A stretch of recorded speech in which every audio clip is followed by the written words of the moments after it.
Брзото ширење на сојот омикрон во комбинација со грипот и настинките, ниските температури и неможноста често да се проветрува се причините поради кои самостојниот синдикат за образование и наука побара првите 2 недели од второто полугодие да почнат со онлайн настава. Не се сигурни во исправноста на синокешната одлука на владата наставата од 1 февруари да почне со физичко присуство. Сметаме дека бројката е многу сериозна. Дневната статистика кажува дека некаде околу 2000 нови заразени има. На 30% е процентот на заразени во однос на тестирани и сметаме дека училиштата може да бидат потенцијални кластери каде што многу побрзо ќе се шири омикронот, односно COVID-19. Од таа причина бараме да второто полугодие што ќе отпочне од 1 февруари да почне со онлайн настава, барем за 2 недели, велам барем, за да се види во каква нагорна или надолна линија ќе се движи заразата, па понатака да се донесе одлука како ќе се изведува наставата.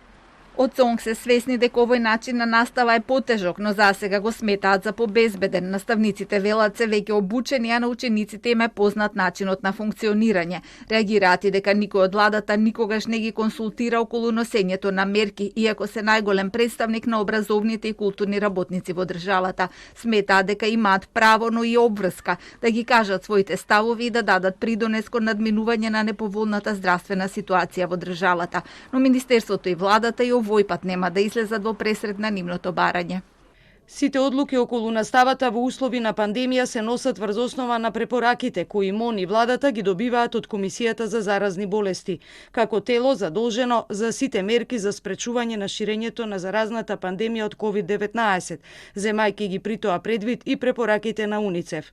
Согласно вчерашната одлука, наставата во второто полугодие почнува на 1 февруари со физичко присуство во училиштата и со почитување на здравствените протоколи донесени уште пред почетокот на учебната година.